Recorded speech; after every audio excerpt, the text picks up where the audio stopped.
ओम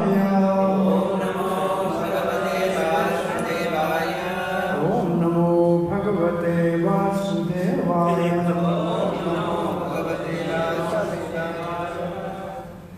कृष्णाय वासुदेवाय देवकी नंदनाय च नंदगोपकुमाराय गोविंदाय नमो नमः। जय श्री कृष्ण चैतन्य प्रभु नित्यानंद श्री अद्वैत गदाधर श्रीवासदि गौर भक्तवृंद। हरे कृष्णा कृष्णा कृष्णा हरे हरे, हरे राम राम राम हरे हरे। श्री कृष्ण बलराम नमस्कार। वृंदावन के भाग्यशाली भक्तों, भक्ति शास्त्र की भगवद गीता के अंतिम चरण में 18वें अध्याय का शुभारंभ करने जा रहे हैं। श्री प्रभुपाद जी ने 18वें अध्याय के लिए लिखा है संन्यास की सिद्धि और सारांश, गीता का सारांश। और सामान्य गीताओं में इसको मोक्ष योग कहते हैं। इसके पहले 12 श्लोक 1 से लेकर 12 तक जो भगवद गीता की 1 से 6 अध्याय में जो कुछ सिखाया गया है 1 से 6 तक, उसका सारांश है पहले 12 श्लोकों में।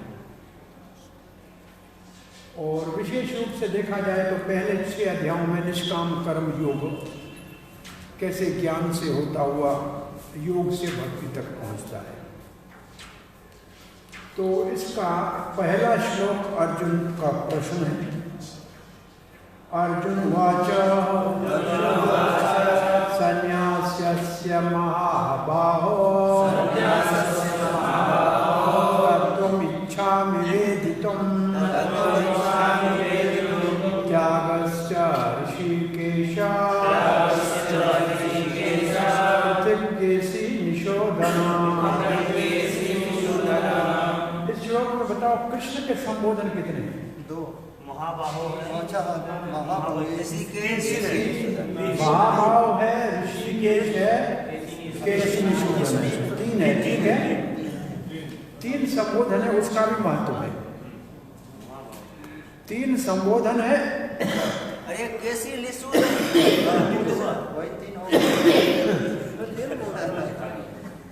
3 संबोधन है और 2 शब्दों की परिभाषा तत्व से अर्जुन जानना चाहते हैं। कौन से शब्द हैं? 2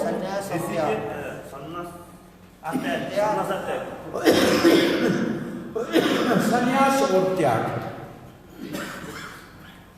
अर्जुन संन्यास और त्याग जो 2 शब्द हैं उसकी परिभाषा जानना चाहता है। और उसके विषय में भगवान श्री कृष्ण को 3 संबोधन के साथ प्रश्न पूछ रहा है, ठीक है। ये श्लोक का ये सीधा अर्थ है। अब चक्रवर्ती पाद देखते हैं 18वें अध्याय में 3 प्रकार का संन्यास है। ज्ञान संन्यास, कर्म संन्यास, ये संन्यास है। भाई कर्म को छोड़ो, कर्म का संन्यास, ज्ञान को छोड़ो, ज्ञान का संन्यास, कर्म के फल को त्यागो, ये भी एक और संन्यास है। लिखा नहीं है यहाँ, लिखा 3 प्रकार का संन्यास। इसमें 3 प्रकार का संन्यास है, लिख रहे हैं।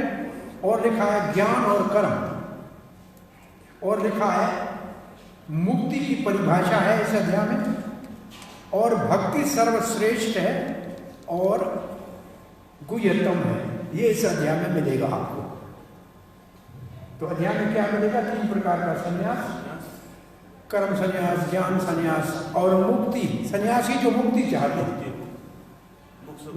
मुक्ति चाहने वाले सन्यासी, और फिर भक्ति सर्वश्रेष्ठ और गुह्यतम है।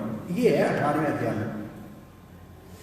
तो अब जो पहले हमें अध्याय पढ़े हैं उसमें लिखा था तत् शब्द तत्सत ओम तत्सत उदाहरण जो उच्चारण करेगा, चाहे वो यज्ञ करे, चाहे तप करे या दान दे, और वो चाहता क्या है? मुक्ति।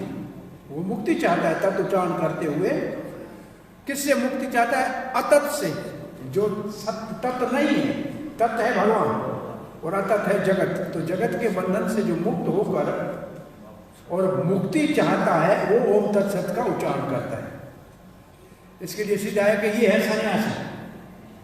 ये सन्यासी है जो भौतिक बंधन से मुक्त होके मुक्त करने के लिए ये उच्चारण करते हैं। और दूसरे हैं जो कर्म के फल का त्याग करते हैं, जिनका वर्णन है सर्वकर्म फल त्यागम तत्कुरु यथात्मवान। कहाँ है श्लोक ये?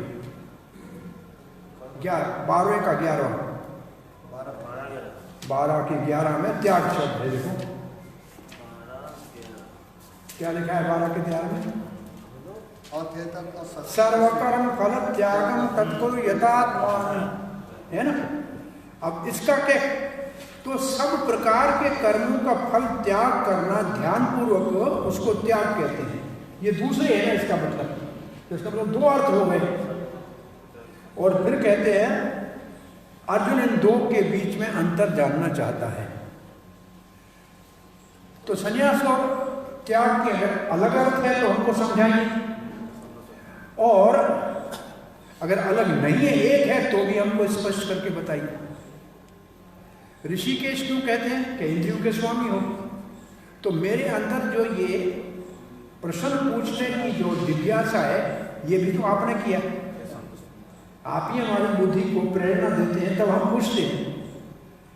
और फिर जो मेरे को ये संदेह हो गया दो शब्दों के बीच में, तो संदेह तो शैतान के समान है और ये तो राक्षस के समान है। और आप केशी निषूदन है, तो आप इसका समाधान कीजिए। आप महाबाहो है, शक्तिशाली है, मैं तो जीव हूँ, छोटा हूँ, मेरे ऊपर कृपा कीजिए। तो ये तीनों शब्दों का अर्थ है, आप महाबाहो हैं। और फिर लिखा है कि मैं तो, मेरी तो शक्ति आपके सामने तुच्छ है। एक और बात लिखते हैं अर्जुन इसके साथ, अर्जुन के लिए चक्रवर्ती पाद, आपने मुझसे मैत्री कर लिया, मुझे अपना सखा बना लिया। मैं आपका एक विस्तार हूं, मुझे आपने सखा बना लिया। आपके दूसरे विस्तार बड़े बड़े ज्ञानी हैं, उनको नहीं बनाया। आपने मेरे ऊपर ये कृपा की है विशेष कि आपने मुझे सखा बनाया। दूसरे ज्ञान के भंडार आपके और भी तो विस्तार हैं, 4 कुमार हैं, और कहा जाए तो बहुत बड़े ज्ञान है। लेकिन सखा तो आपने मुझे ही बनाया। इसलिए मुझे प्रश्न पूछने में कोई भी भय नहीं है। कि मित्र है, मित्र से पूछने में कौन सा डर लगता है। इसलिए मैं आपसे प्रश्न पूछने के लिए जो है साहस कर रहा हूं। बलदेव विद्याभूषण लिखते हैं, तो अब क्या संबंध क्या हो गया इस 18वें अध्याय का? यहाँ 2 श्लोकों के साथ संबंध हो गया, ओम तत्वत्सत वाले से और 12वें अध्याय का श्लोक। तो 2 ये संबंध हो गया। अब 2 और संबंध बता रहे हैं बलदेव विद्याभूषण। कहते हैं 18वें अध्याय में सारी गीता का सारांश बताया गया है, और विशेष रूप से गुह्यतम जो भक्ति है उसका वर्णन किया है। और एक शब्द और लिखा है, शरणागति समझाई गई। 18वें अध्याय में शरणागति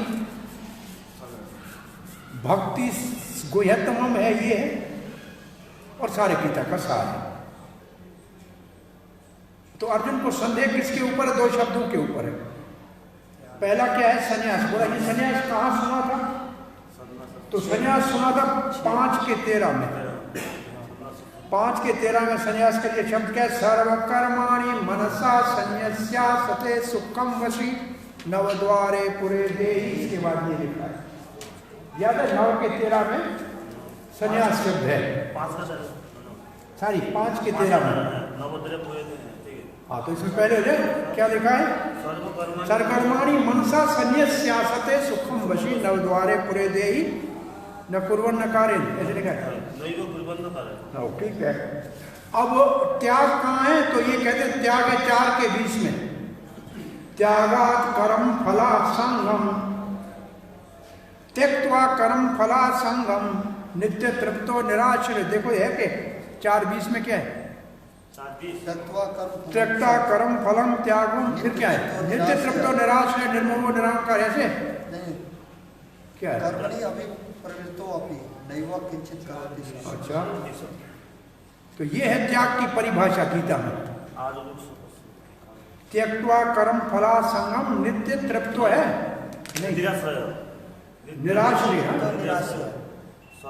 कर्माणि अभिप्रवृत्ति कर्माणि अभिप्रवृत्ति न सबध्यते नैव किंचित करोति सः, नैव किंचित करोति सः, न एव किंचित करोति सः, वो कुछ भी नहीं करता है। ये त्याग की परिभाषा है। तो ये भी इन दो शब्दों को अर्जुन को क्यों संदेह हुआ? ये दो जगहों पे गीता में संदेह है, ठीक है। पहले 17 और 12 से और फिर 5 और 4 से, ठीक है। तो ये दोनों शब्द इसका मतलब बिल्कुल एक दूसरे से अलग हैं, इनका अर्थ अलग है या दोनों का एक अर्थ है? ये बताइए हमको कि उदाहरण क्या दे रहे हैं? ऐसे अलग है दो कि भाई पर्वत और पेड़, भाई ये पेड़ है और ये पत्थर है, ये दो अलग चीजें हैं ना। तो ऐसे अगर अलग है जैसे पेड़ और पत्थर अलग है, या दोनों एक जैसे हैं जैसे कौरव और पांडव, तो कौरव और पांडव दोनों कौरव ही तो है। तो ऐसे दोनों का अर्थ ऐसा है कि बिल्कुल एक दूसरे से अलग है। ये बलदेव विद्याभूषण के थे।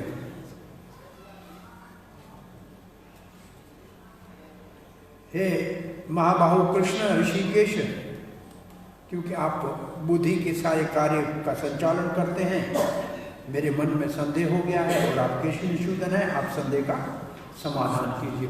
श्री प्रभुपाद लिखते हैं, भगवत गीता तो 17वें अध्याय में संपूर्ण हो गई। अब 18वां अध्याय गीता का सारांश है। जो अभी तक वर्णन हुआ है उस सारे को सारांश किया गया है। अब प्रभुपाद लिखते हैं, हर एक भगवत गीता के अध्याय में मुख्य रूप से भक्ति के ऊपर ही बल दिया गया है। भक्ति के ऊपर ही, भक्तिमय परम पुरुष भगवान की सेवा परम लक्ष्य है, यही बात सब अध्यायों में कही गई है। और इसी बात को फिर बल देकर 18वें अध्याय में भी वर्णित की गई है। और ये क्या है? गुह्यतम ज्ञान का मार्ग है। क्या हुआ?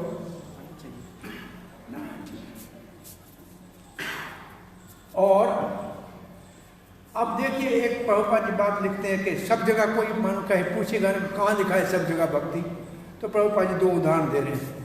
6 के 47 में भगवान ने लिखा है योगी नाम की सर्वेशम। तो पहले 6 का सारांश तो ये है, और फिर 7 से 12 तक तो है ही शुद्ध भक्ति का स्वभाव क्या है, भक्ति में क्या किया जाता है उसका वर्णन हो गया। और तीसरे जो 6 अध्याय जो अब हम कर रहे हैं, इसमें ज्ञान, त्याग और भौतिक जगत के कार्य और दिव्य प्रकृति और भक्ति, इसका वर्णन है। तो 5 चीजों का वर्णन है। ज्ञान का है,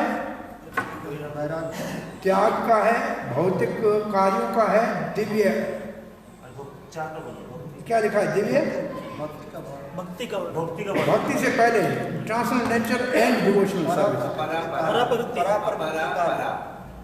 और अपरा और परा, मटेरियल नेचर एंड ट्रांसनेचर, परा और अपरा, परा और अपरा कार्य, ज्ञान, वैराग, परा कार्य, अपरा कार्य और भक्ति, 5 ही होगा।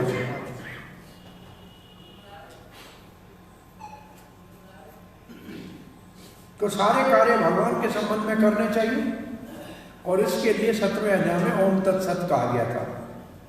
और ओम तत्सत का अर्थ है विष्णु। तो प्रभुपाद जी 17वें अध्याय से इसको जोड़ रहे हैं पहले। और तीसरा जो भगवत गीता का ये विभाग है, इसमें भक्ति का ही दर्शन कराया गया है और कुछ भी नहीं। जीवन का अंतिम लक्ष्य तो भक्ति ही है। और इसी बात को प्रमाणित करने के लिए पूर्व आचार्यों का, ब्रह्म सूत्र का और वेदांत सूत्र का उदाहरण दिया गया है। पहले दूसरे अध्याय में क्या था? सारे गीता का सार, ये भी सार और ये सार दोनों में कैसे अंतर करेंगे? प्रभुपाद ने शब्द लिखा है, वो सिनाप्सिस था, ये समरी है। तो सिनाप्सिस था पहला, दूसरा अध्याय, दूसरे अध्याय में सिनाप्सिस है और 18वें अध्याय में समरी है। दोनों में अंतर क्या है?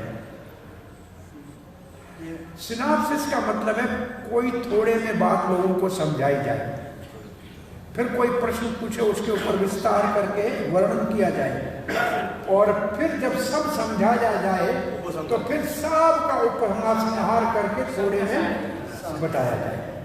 तो पहले जो बताया जाता है थोड़ा, भूमिका जैसे वो भूमिका है, उसमें जैसे सूत्र की तरह है, उसका विस्तार की जरूरत है, और फिर व्याख्या करने के बाद फिर उसको सारांश किया जाए, वो 18वां अध्याय। भूमिका विषय वस्तु बीच में लास्ट में उपसंहार, इस तरीके से ये दोनों है। ठीक है। अब प्रभुपाद के कुछ निराकारवादी जो है वो तो कहते हैं वेदांत सूत्र केवल हमारा ही अधिकार है। ऐसी बात नहीं है, वेदांत सूत्र से भी भक्ति को समझना चाहिए, क्योंकि भगवान 15वें अध्याय में कहते हैं मैंने ही वेदांत दिया है, मेरे कोई वेदांत से जानना है। सारे शास्त्र, सारे वेद भक्ति का ही वर्णन करते हैं, और यही तो भगवत गीता में वर्णित है। अब वो बात जो मैंने अभी आपको बताई, क्या लिखा है आपके अभी हिंदी में, देखिए पढ़िए, बताइए दूसरे अध्याय क्या है, क्या लिखा है हिंदी में, क्या लिखा है? सारे विषय वस्तु के प्रस्तावना, सारे विषय वस्तु का सार। दूसरे अध्याय में क्या है? संपूर्ण विषय वस्तु की सार का वर्णन, सार है, सार। और 18वें में, 18वें अध्याय में सारे उपनिषद का सारांश दिया गया है। तो ये देखो दोनों को शब्द एक जैसे बोल रहे, सार और सारांश, लेकिन है दोनों में अंतर। सिनाप्सिस और समरी में अंतर है। सिनाप्सिस और समरी, संक्षिप्त और सारांश।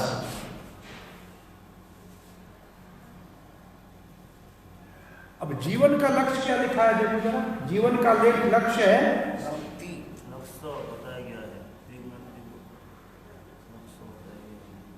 त्याग लिखा है कि संन्यास लिखा है? त्याग तथा त्रिगुणातीत दिव्य पद की प्राप्ति को ही जीवन का लक्ष्य बताया गया है। अब देखिए, अगर ये जीवन का लक्ष्य है, त्याग अगर जीवन का लक्ष्य है, तो वो त्याग कैसा है? दिव्य स्थिति है, जो तीनों गुणों से ऊपर है। तो ये कौन सा त्याग किसको कहेंगे फिर? जो तीनों गुणों से ऊपर क्या होते, किस में हो सकते हैं? भक्ति से। बिना भक्ति से कोई साधन तीनों गुणों से ऊपर जाने का है ही नहीं। ज्ञान तो स्वयं सतो गुण में, तो ऊपर कैसे जाएगा? तो इसलिए स्पष्ट ये जो 2 लाइन है, इसका अर्थ है कि इसके लिए जो हमारे वैष्णव संप्रदाय है ना, इसको त्यागी बोलते हैं, वैरागी बोलते हैं, वैरागी बोलते हैं प्रायः। इसका मतलब है कि भक्ति से वैराग का मतलब, हम पहले आपको कभी बताया, विशेष राग भगवान में हो जाता है। प्रेम तो संसार अपने आप छूट जाता है, प्रयास नहीं करना पड़ता। तो ये प्रभुपाद ने लिखा है, जीवन का उद्देश्य अगर वैराग है तो उसका अर्थ है दिव्य स्थिति, तीनों प्रकृति के गुणों से परे जाना। वो तो केवल भक्ति से संभव है, और कोई साधन है ही नहीं। ठीक है। तो अर्जुन यहां भगवत गीता के त्याग, प्रभुपाद ने यहां 2 शब्द लिखे, त्याग क्या है और त्यागी कौन है, ऐसे लिखा है क्या? नहीं, त्याग और संन्यास। संन्यास लिखा है, लेकिन संन्यास का मतलब है जो सन्यासी है।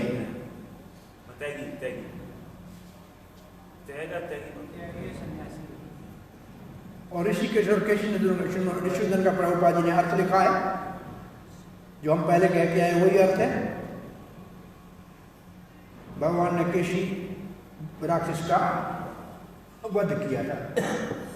तो हमारा पहला श्लोक पूरा हुआ। अर्जुन, भगवान का उत्तर सुन लो। श्री भगवान वाच काम्यानां कर्मणां न्यासं संन्यासं कवयो विदुः सर्वकर्म फल त्यागं प्राहुस्त्यागं विचिक्षणाः। तो विचिक्षणा का अर्थ क्या है? प्राहु विचिक्षणा का मतलब बुद्धिमान कहते हैं। अब पहला क्या है? काम्यानां कर्मणां न्यासम। न्यासम का मतलब संन्यासम। स का आगे शब्द स का मतलब संयम, न्यासम का मतलब छोड़ना।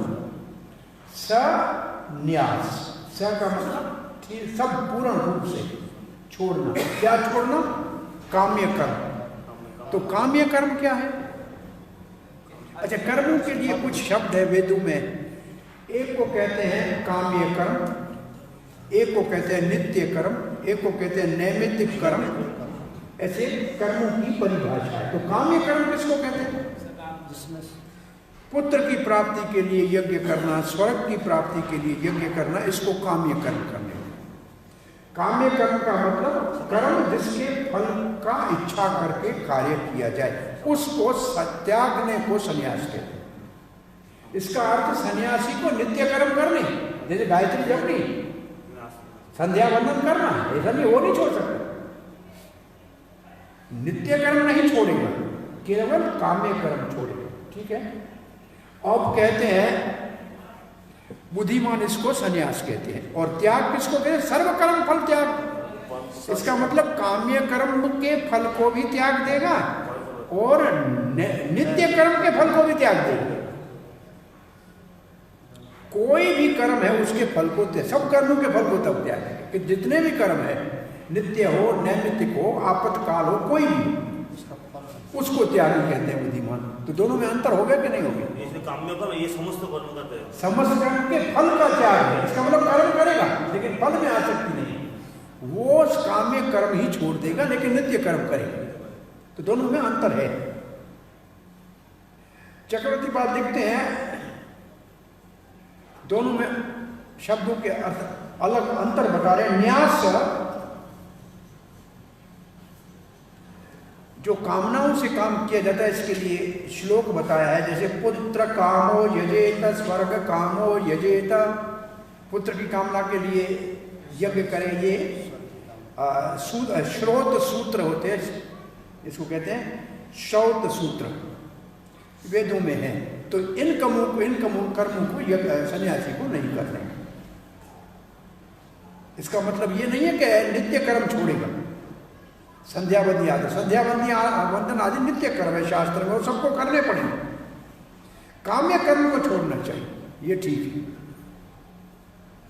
त्याग का अर्थ है सारे कर्मों के फल को त्यागना। काम्य कर्म के फल को भी त्यागना और नित्य कर्म के फल को भी त्यागना। परंतु कर्म सारे करते रहना।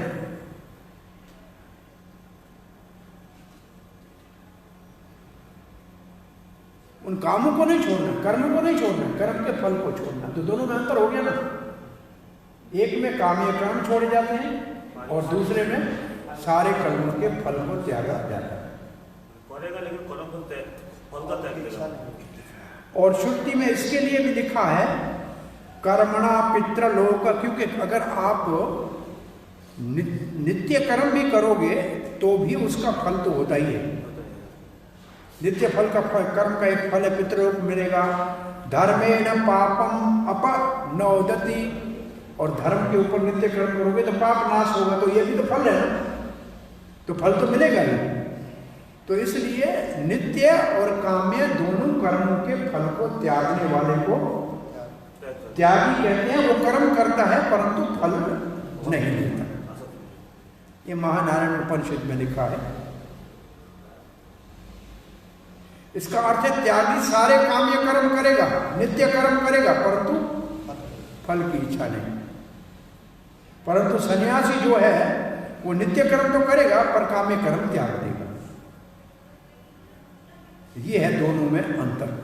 ठीक है। श्रील प्रभुपाद जी लिखते हैं फल की इच्छा वाले कर्म को त्यागना जो है, ये भगवत गीता का निर्देश है, ऐसे लिखना है।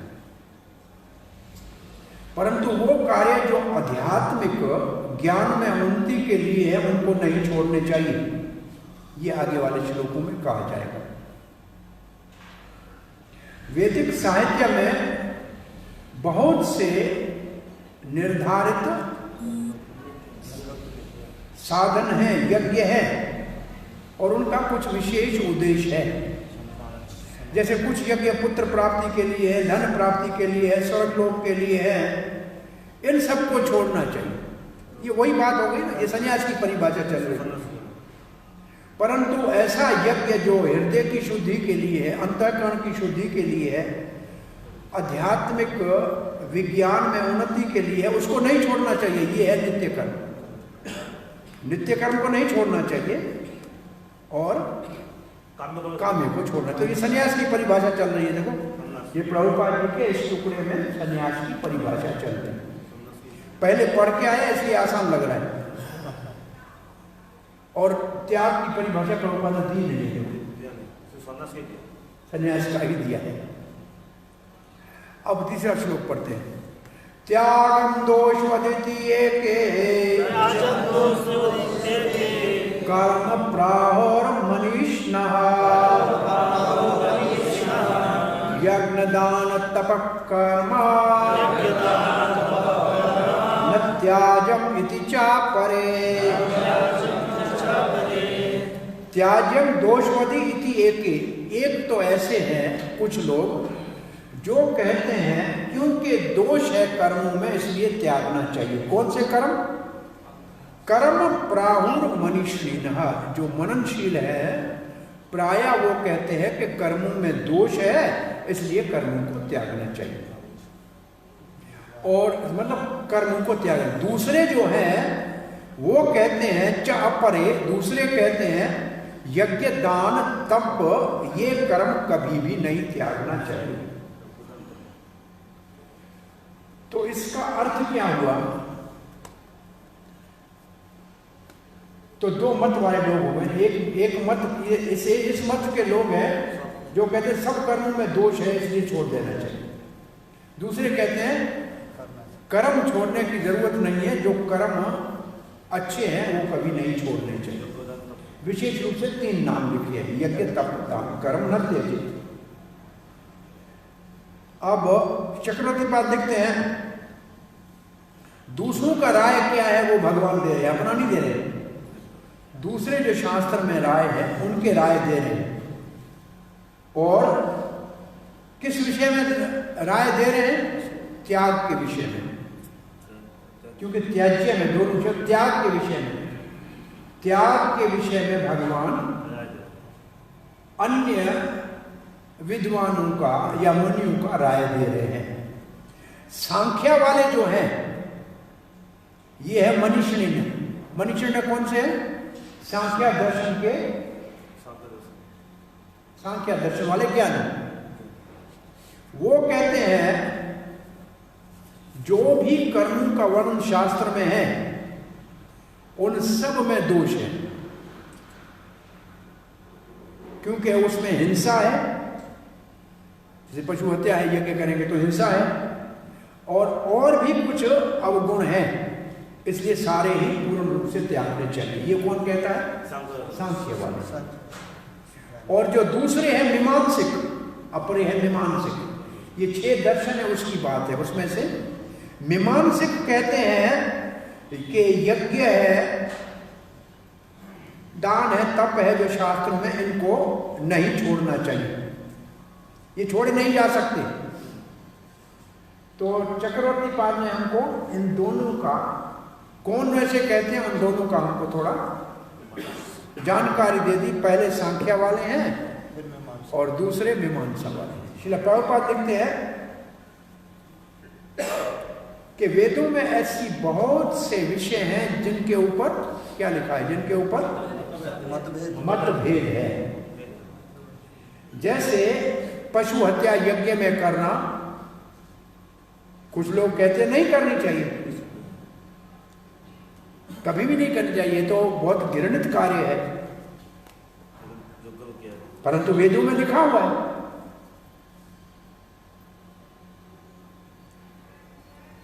क्योंकि मारा नहीं जाता है, उस पशु को जो नया जीवन मिलता है।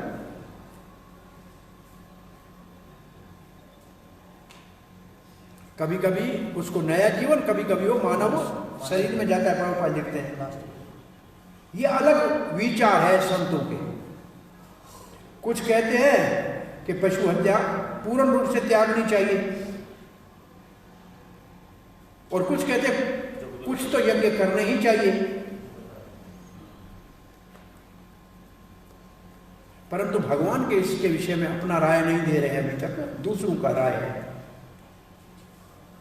तो श्री प्रभुपाद जी ने इसको कुछ और प्रकार से बताया है कि पशु यज्ञ के विषय में 2 प्रकार की राय है। चौथा श्लोक, निश्चय शृणु मे तत्र त्यागे भरत सतमा त्यागो ही पुरुष व्याघ्र त्रिविधः संप्रकृतितः निश्चयं शृणु मे तत्र त्याग भरत सतम। निश्चयं शृणु मे, अब मेरी बात सुनो, निश्चय से मैं बताता हूं, वो तो दूसरों की राय थी, मेरी राय क्या है? त्याग किसको कहते हैं? हे भरत श्रेष्ठ, भरत सतम, हे भरत श्रेष्ठ, भरतवर्षियों में श्रेष्ठ। अब मैं आपको त्याग के विषय में, तो आप पुरुष व्याघ्र है, कैसे हैं आप? पुरुष व्याघ्र, मानव में व्याघ्र है, शेर है, बाघ है, ठीक है। त्रिविध संप्रकृत, मतलब 3 प्रकार का त्याग होता है। इसका मतलब तो ये हो गया ना, त्याग 3 प्रकार का होता है। और प्रभुपाद भगवान श्री कृष्ण त्याग को 3 में विभाजित कर रहे हैं। भगवान अपना राय दे रहे हैं। त्याग 3 प्रकार का है, सात्विक, राजसिक और तामसिक। ये 7वें श्लोक तक इन तीनों त्यागों का वर्णन चलेगा, 5, 6, 7 में। और उसके उपरांत भगवान त्याग का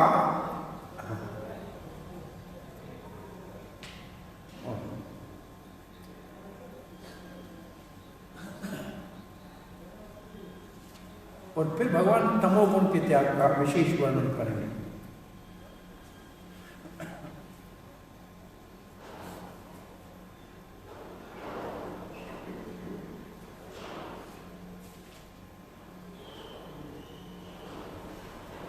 चक्रवर्ती पाद लिखते हैं कि आगे के श्लोकों में संन्यास शब्द भी आएगा। तो भगवान का विचार संन्यास और त्याग में, भगवान के विचार में कोई अंतर नहीं है, ऐसा चक्रवर्ती पाद लिखते हैं। देखेंगे आगे क्या आता है। श्रील प्रभुपाद जी लिखते हैं, नाना मत हैं किसके विषय में? त्याग के विषय में। परंतु भगवान श्री कृष्ण अपना निर्णय दे रहे हैं, और प्रभुपाद जी कहते हैं इस निर्णय को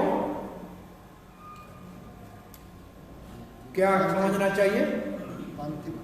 अंतिम निर्णय समझना चाहिए। इसके बाद और किसी से निर्णय लेने की जरूरत नहीं है। पर वेद क्या है? भगवान के दिए हुए नियम है। जब भगवान साक्षात खड़े हैं तो उनके शब्दों को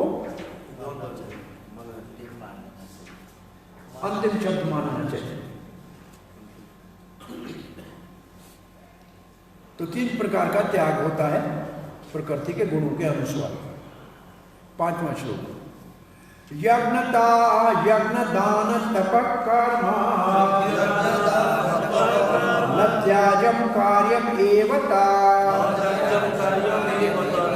यज्ञो दानम तपश्चैव पावनानि मनीषिणा। अब भगवान कहते हैं यज्ञ, तप और दान,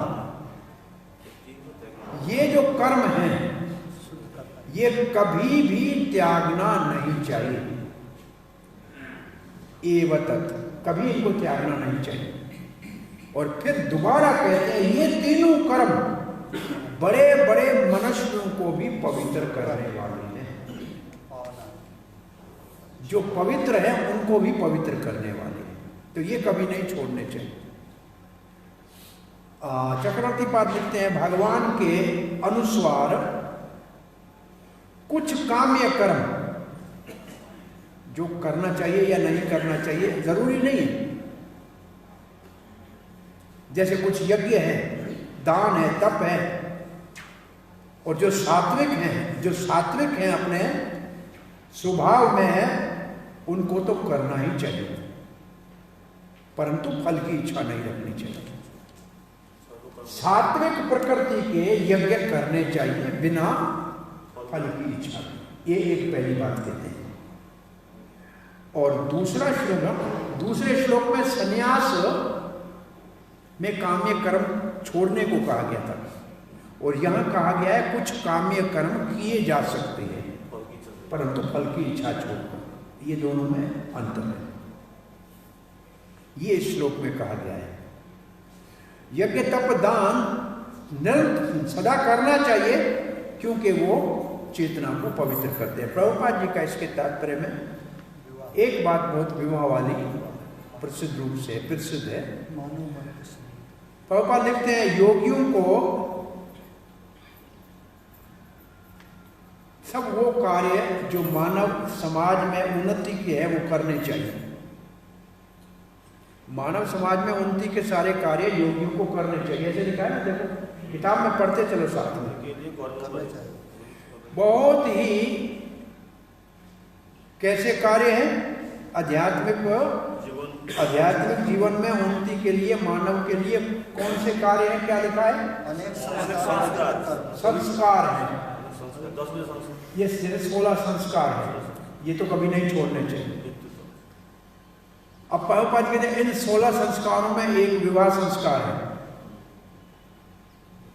ये विवाह संस्कार जो है ये सन्यासी के लिए तो जरूरी नहीं है, जो सन्यासी है उसको नहीं करना चाहिए।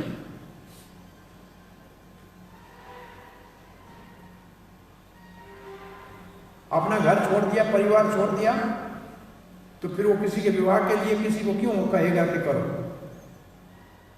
लेकिन भगवान कहते हैं ऐसे यज्ञ नहीं छोड़ने चाहिए, क्योंकि मानव समाज के हित के लिए कभी नहीं छोड़ने चाहिए।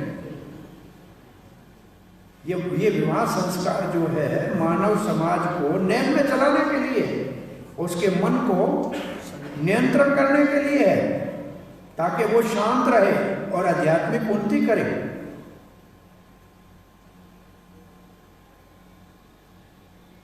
बट अधिकांश लोगों को विवाह के लिए प्रोत्साहन करना चाहिए। किसको? सन्यासी को भी। और सन्यासी को तो कभी इस तरीके से संभाषण नहीं करना है। इसका अर्थ ये नहीं है कि जो नीचे स्तर जीवन जिनका है, नौजवान जो है, उनके लिए विवाह के लिए सलाह न दे। और प्रभुपाद कहते हैं सारे यज्ञ जो है भगवान की प्राप्ति के लिए है,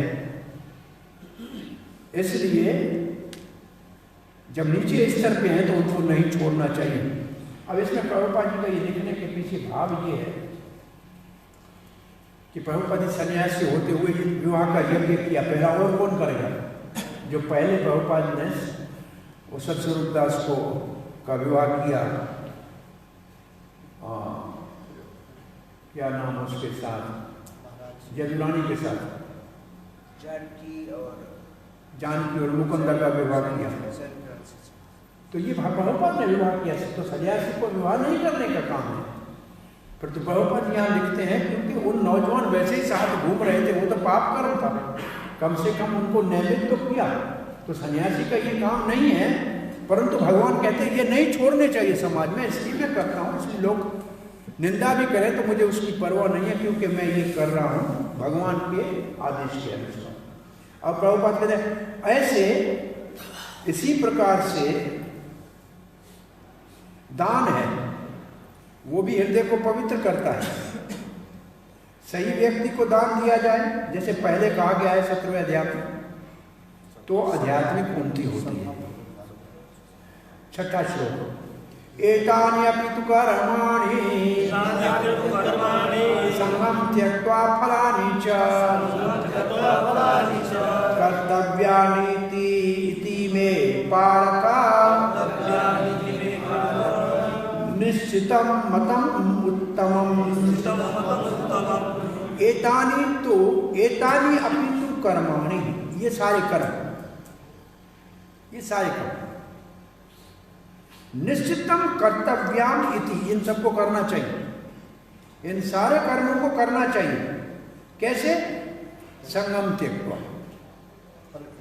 संगम त्यक्त्वा का मतलब है मैं करता हूं ये विचार त्यागना चाहिए। किस चीज को त्यागना चाहिए? कर्तापन के त्याग, विचार को त्याग के करना चाहिए। और दूसरा क्या है? कर्तापन को त्यागना चाहिए। और क्या त्यागना? त्यक्त्वा फलानि च, और फल को भी त्यागना चाहिए। मैं उत्तमम मतम, ये मेरा उत्तम मत है। तो अब त्याग के अंदर दो बातें आ गई, कर्तापन का त्याग और फल का त्याग। कर्तापन का त्याग और फल का त्याग, ये भगवान का उत्तम मत है। काम कोई नहीं छोड़ना है, परंतु कर्तापन को और फल को छोड़ना।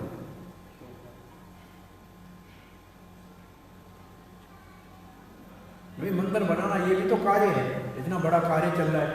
रसोई का किचन में काम करना ये भी तो कार्य है, ये भी तो कार्य है। अब इसमें मैं करता हूं ये निकाल देना चाहिए। प्रभुपाद ने जितने मंदिर बनाए कोई अपने नाम से नहीं बनाए, भगवान के नाम से बनाए। ये कर्तापन को छोड़ना हो गया। नहीं तो आप जितने मंदिर देखो लोगों के नाम से, अपने अपने नाम से। तो कर्तापन को छोड़ दिया और भोक्तापन को छोड़ना, फल को छोड़ने का मतलब ये कि कोई मेरे सुख के लिए नहीं। मैं साथ तो नहीं ले जाऊंगा। प्रभुपाद को लेके आए बॉम्बे के अंदर 5वें फ्लोर पे, पूरा फ्लोर प्रभुपाद जी का घर बना हुआ था। तो वहाँ कृष्ण महाराज ने कहा ऐसा तो प्राइम मिनिस्टर का घर नहीं होगा, सारा टीक वुड का बना हुआ है। प्रभुपाद ने कहा मैं साथ ले जाऊंगा, आप लोग यहाँ बैठे रहोगे, मैं तो चला जाऊंगा, तो मेरे लिए थोड़ी है। तो उसमें आसक्ति नहीं थी। यहाँ ऊपर प्रभुपाद जी गए, तब ब्रजेंद्र महाराज मलेशिया वाले टेम्पल कमांडर थे। उसको बोला मैं तो पेड़ के नीचे रहने में अच्छा लगता है मुझे, साधु का जीवन पेड़ के नीचे होना चाहिए। हमारे गोस्वामी रहते थे, पर क्या करूं मैं, एक बड़ी संस्था का मैं मार्गदर्शक हूँ। अगर मैं पेड़ के नीचे रहूंगा तो लोग आएंगे नहीं और प्रचार नहीं होगा। प्रभुपाद जी ने मायापुर में जब अपना, वो अभी भी पड़ा है, कुटिया घास का बनाया था ना, तो वहीं रहना चाहते थे। बोला ये सात्विक है। जब लॉन्ग बिल्डिंग बन गई पहली बड़ी, उसमें प्रभुपाद का ऊपर रूम बना, तो सारे सन्यासी आगे कहा प्रभुपाद जी अब आपका रूम बना है, आप चलिए उधर। बोला ये सात्विक है, मैं इधर ही रहूँगा, मैं क्या करूँगा ऊपर रूम में। और फर्स्ट फ्लोर पे प्रभुपाद जी का रूम है ऊपर। तो सबने सलाह की कि प्रभुपाद तो यही रहना चाहते, अब क्या करें। तो उन्होंने बुद्धि लगाई, प्रभुपाद प्रचार के लिए लोग वहाँ ज़्यादा आएंगे, क्योंकि उसमें सुविधाएं ज़्यादा हैं, तो लोग प्रचार के लिए आएंगे, इसलिए आप वहाँ रहेंगे तो प्रचार अच्छा होगा। बोले प्रचार के लिए चलना है तो मैं चल सकता हूँ, नहीं तो ये घर मेरे लिए अच्छा है। प्रभुपाद भुवनेश्वर में गए तो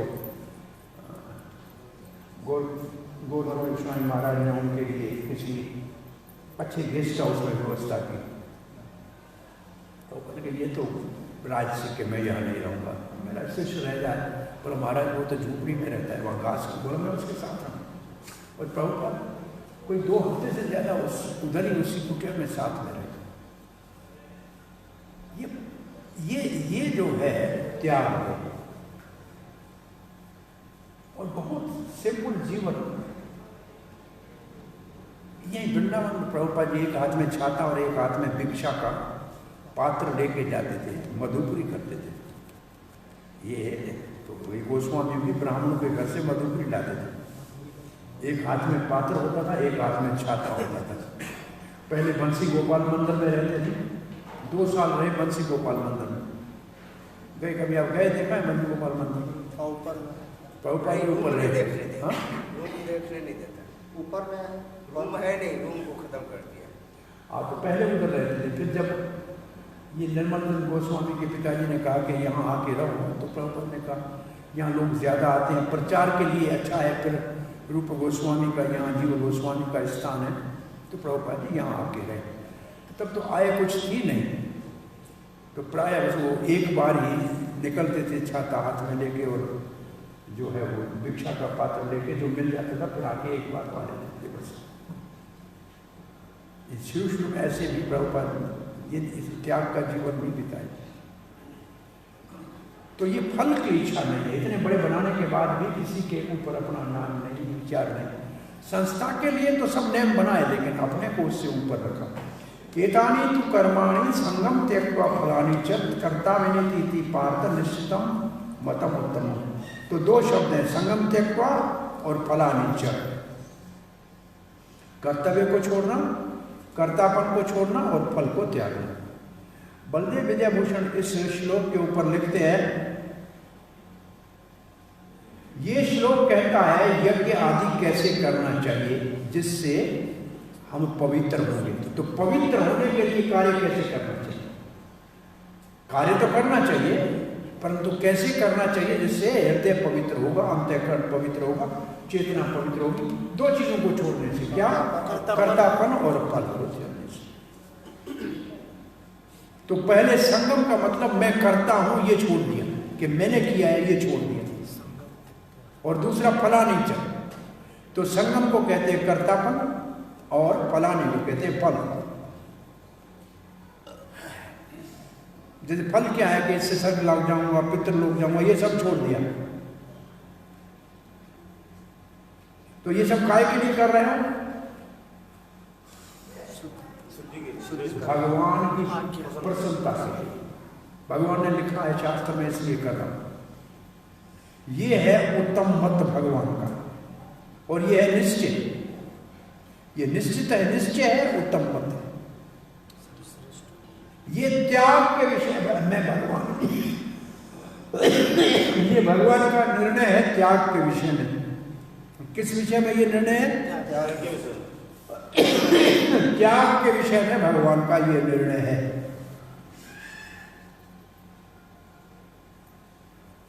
बोला इसमें क्या विशेषता है?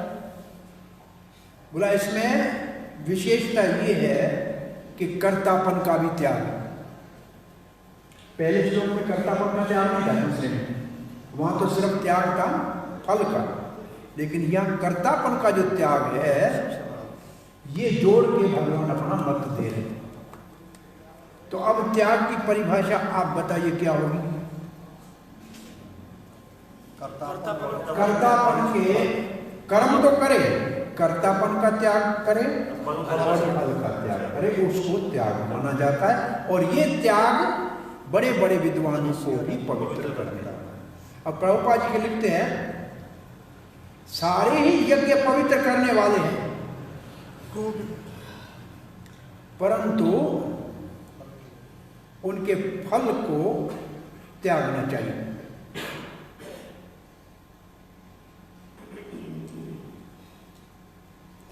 भौतिक प्रकृति के जो भी यज्ञ हैं उनको त्यागना चाहिए, जो पवित्र करने वाले यज्ञ है उसको करना चाहिए।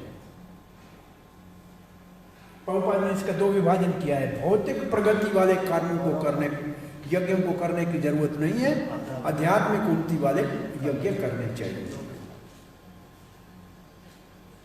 जो कृष्ण भावना की ओर अग्रसर करे वो सब उसको करने के लिए उत्साहित करना, प्रोत्साहन देना चाहिए। भागवत में लिखा है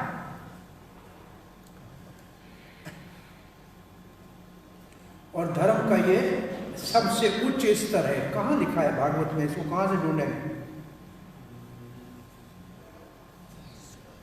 क्या लिखा है भागवत में? लिखा है कोई भी कार्य जो भक्ति की ओर अग्रसर करे भगवान की, उसको स्वीकार करना चाहिए।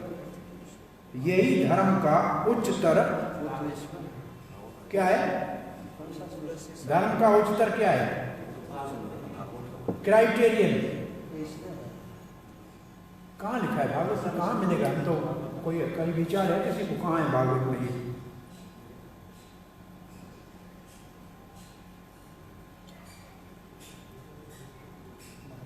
सैवई पुंसाम परो धर्मो यतो भक्ति अधोक्षते ऐति अपचेता।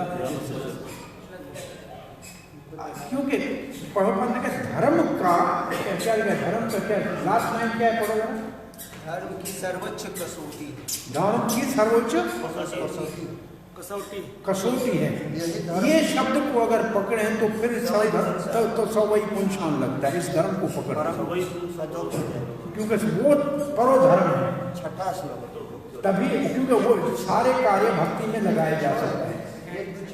क्यों? इस एक शब्द के आधार पे वो यही श्लोक समझ में आता है।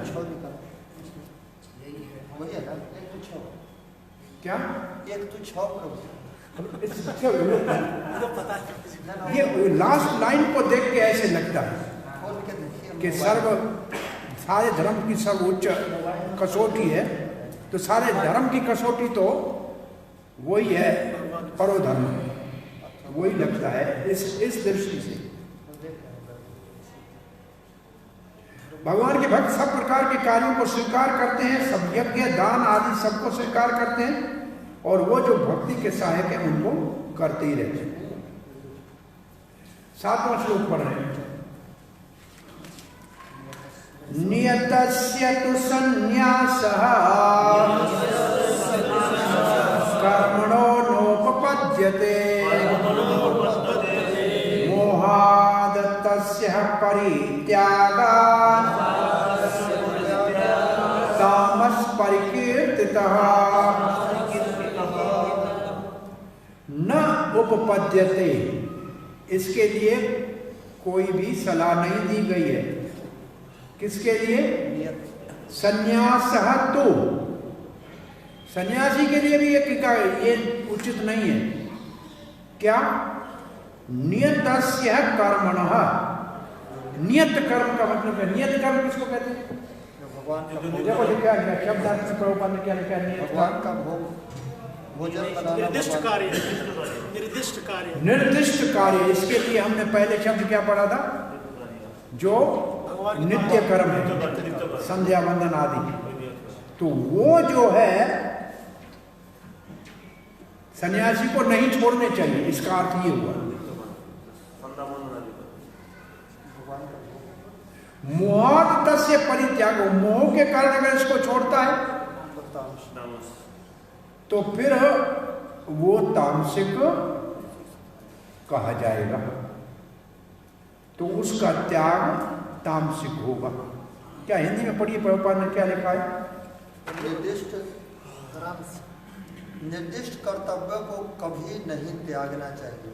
यदि कोई मोहवश अपने नियत कर्मों का परित्याग कर देता है तो ऐसे त्याग को तामसी कहा जाता है।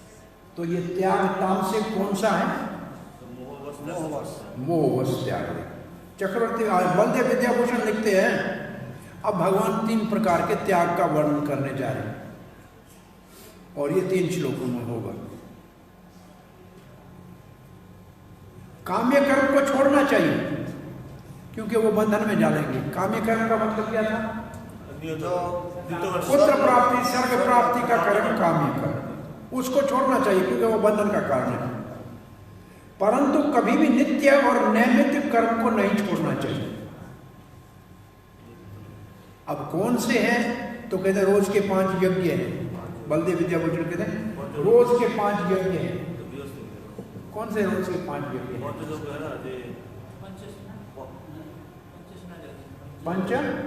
पंचसूना के लिए 5 यज्ञ हैं। पंचसूना का मतलब 5 हत्याएं होती हैं, तो उसके निवारण के लिए 5 यज्ञ हैं। ये गृहस्थी को करने हैं विशेष रूप से। कौन से किसी को याद है 5 यज्ञ? अग्नि में गाय को खिलाते हैं, क्या क्या देव यज्ञ, पितृ यज्ञ, आंगन भी लिखते हैं उस समय अग्नि, भूत यज्ञ, ऋषि यज्ञ। कितने हो गए? देव, भूत और पितृ, ऋषि हो गया। अब एक और रह गया, ब्राह्मण, न देव, अतिथि। अतिथि, अतिथि यज्ञ, अतिथि, अतिथि मेहमान। भूत का मतलब कुत्ते को रोटी देना, गाय को रोटी देना, चूंटी को पानी पिलाना, चूंटी के लिए दाना डालना, पक्षी को पानी पिलाना। चूंटी को पानी पिलाना बहुत मुश्किल है, चूंटी को दाना देना और पक्षी को पानी पिलाना। भाई चूंटी के गले में घंटी बांध क्या? एक भक्त कृष्ण प्रसाद रोज एक बर्तन में पानी रखता है, चिड़िया होता है, ठंडी हो गर्मी हो रोज रखता है। कौन? कृष्ण प्रसाद को एक भक्त ने साधु कहते हैं। भाई रशिया में देखा बेचारे, बाहर बर्फ है तो बाहर पानी कहाँ से पिए पक्षी, बर्फ में पानी कैसे पिए? बड़ी परेशानी। थोड़ा दाना रख के पानी अंदर से रखे कि पक्षी बर्फ में पानी कैसे बेचारा पिए। और एक जगह में चौराहे में देखा, आप हाथ में दाने रखें तो सारे कबूतर हाथ के ऊपर बैठ के खाते हैं। इसका मतलब पुराने संस्कार अभी वहाँ हैं। कबूतर डरते नहीं, यहाँ नहीं आएंगे कबूतर, आप देखें। लेकिन वहाँ चौराहे के बीच में आप दाने ऐसे रखो, कबूतर हाथ के ऊपर के बैठ के खाता है। पुराने संस्कार यहीं से, वहाँ हमने अपने से देखा, हाथ में खिलाया, तो ये होगा। परिक्रमा मार्ग में खिलाते रहते हैं, वृंदावन परिक्रमा मार्ग घूमने प्रयागराज में नाव में जब जाते हैं इन सर्दियों में, कुछ पक्षी आते हैं, आप नाव में चढ़ेंगे तो आपको कहेंगे कुछ हमसे कुछ दाना लो, ऐसे दो पक्षी हाथ में आगे खाते हैं। अभी भी कुछ पक्षी सारे रशिया के, वो सर्दियों में होते हैं, यहाँ भाग के आते हैं। सर्दी में पक्षी देखा है आपने? प्रयाग में देखा है पक्षी को खिलाने वाला? नाव में चढ़ते हुए पक्षी आते हैं। तो क्या बात कर रहे हैं? बलदेव विद्याभूषण क्या कह रहे हैं? पंच यज्ञ। चलो यहाँ क्या लिखा है पंच यज्ञ के लिए? ये पंच यज्ञ कौन से हैं? वेदों का पाठ करना ऋषि यज्ञ हो गया, देवार्चन करना, भगवान की पूजन करना, पितरों का पूजन तर्पण करना, अतिथि यज्ञ और भूत यज्ञ। ये नित्य हमारे कर्म है, रोज करने।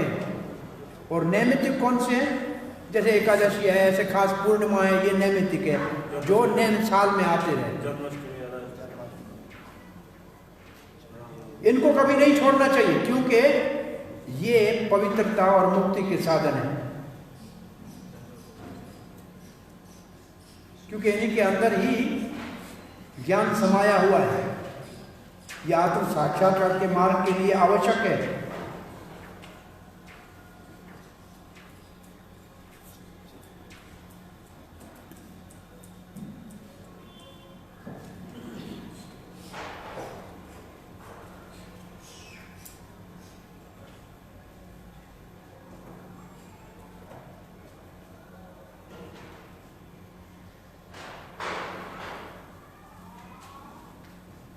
अब बलदेव विद्याभूषण तीसरे अध्याय में जैसे लिखा है कर्म का चक्कर, कर्म करेंगे तो यज्ञ करेंगे तो प्रसाद आएगी, प्रसाद आएगा अन्न। अब ये कर्म करना छोड़ देंगे तो क्या होगा? मोह के कारण ये कर्म छोड़ देंगे तो तामसिक त्याग कहलाएगा। वो तीसरे अध्याय वाले कर्मों की बात कर रहे हैं। श्रील प्रभुपाद लिखते हैं, भौतिक संतुष्टि के कार्यों को त्यागा जा सकता है, परंतु आध्यात्मिक उन्नति के कार्यों को करना चाहिए। जैसे कि भगवान के लिए भोग बनाना है, भगवान को प्रसाद अर्पण करना है और फिर प्रसाद को पाना है, ये कभी कार्य नहीं छोड़ना चाहिए। बहुत से लोग हैं ये कार्य भी नहीं करते। कौन करेगा? भगवान के लिए भोग लगाने की क्या जरूरत है? और थोड़ा सा मिश्री रख दो भगवान के सामने, तो तू भी मिश्री खा के रह जाए। नहीं, मैं तो 4 रोटी खाऊंगा, भगवान मिश्री खाए। ये काय के लिए नहीं करते? आलस के कारण, रबड़ी चमाचम खाएगा। ये आलस के कारण छोड़ते हैं, मोह के कारण छोड़ते हैं बहुत से कर्म। और प्रभुपाद जो सन्यासी है उसको अपने लिए नहीं पकाना चाहिए, क्योंकि सन्यासी को आग जलाने की अनुमति नहीं है, आग नहीं जलानी चाहिए।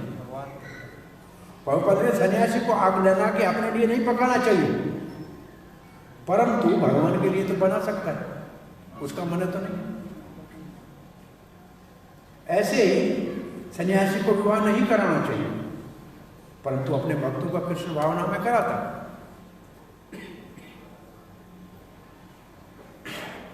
अगर इन कर्मों को अगर त्याग देगा तो फिर इसको कहा जाएगा ये तमोगुण में है।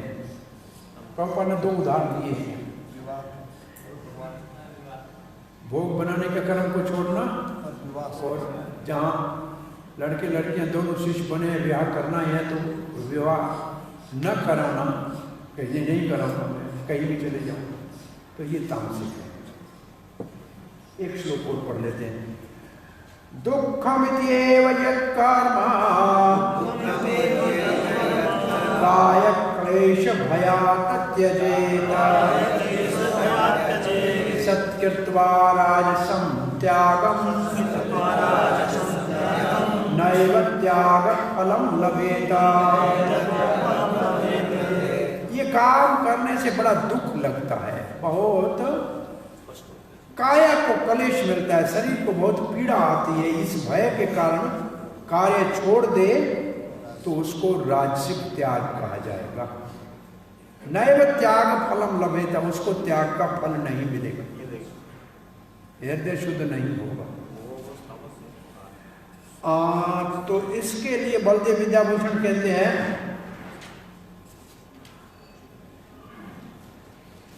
ये जानते हुए कि अपने निर्धारित कर्म जो है बिना इच्छा के मुक्ति के लिए किए जाएं, ये जानता है।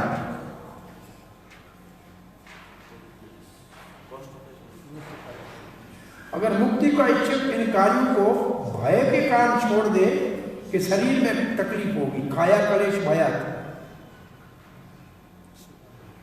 जैसे अब कौन यहाँ से लोई बाजार तक जाए, सामान लाए, फिर पकाए, बड़े मेहनत का काम है, तो फिर राजसिक है।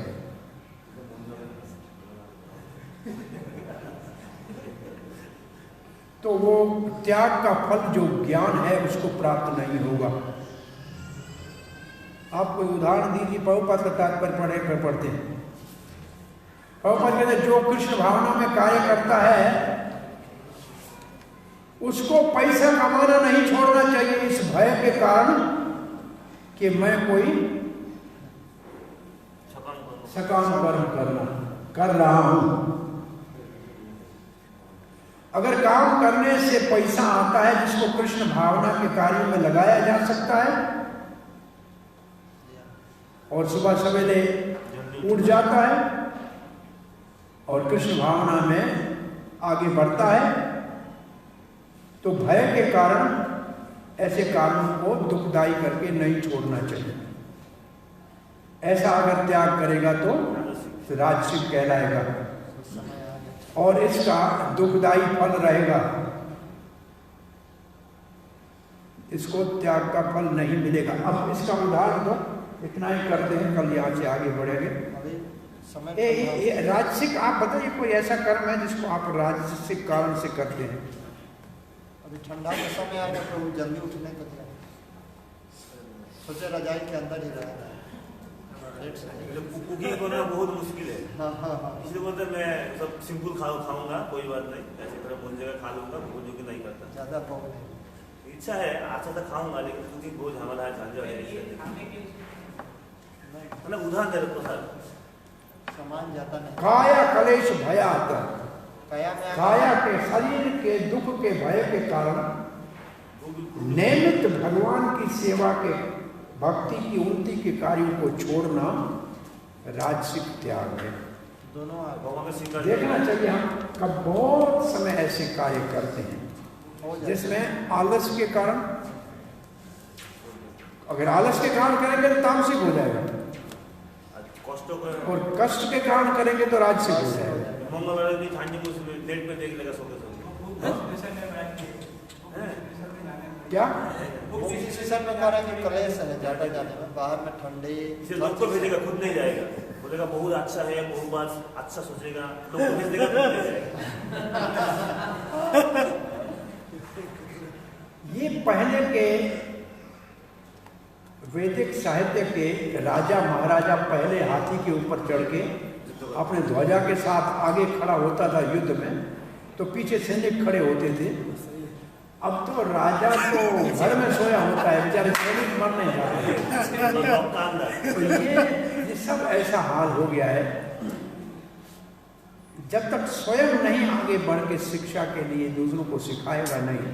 प्रभुपाद स्वयं पुस्तक वितरण करने के लिए यहाँ से पेटियां लेके गए और रोज अमेरिका में उतर के दुकानों पे किताब वितरण करने जाते थे। अच्छा, जो स्वयं अपना पुस्तक छाप के और साइकिल के ऊपर चढ़ के बैक टू गार्डन वितरण करने जाते थे। तो जो स्वयं करता है वो दूसरों को कहने के लिए अधिकार रखता है। और प्रभुपाद जी ने सब खुद पकाना, अपना तो 3 डब्बे वाले टिफिन के अंदर वो नीचे सब्जी डाल दी, दाल डाल दी, बीच में सब्जी, ऊपर चावल, एक बार में तीनों पक गया। अभी तक अपने पकाने का कार्य करते थे, ऐसा नहीं कि छोड़ दिया। भगवान को बोल लगा। तो वो ये सीखना चाहिए कि 70 साल की उम्र में भी प्रभुपाद ये सब कुछ करने में पीछे नहीं हटे। तो हमारे लिए प्रेरणा होना चाहिए कि हम अपने कार्यों को बड़े उत्साह के साथ, जब शरीर काम करता है तब तो करते रहें। हरे कृष्ण। कोई प्रश्न जिज्ञासा है?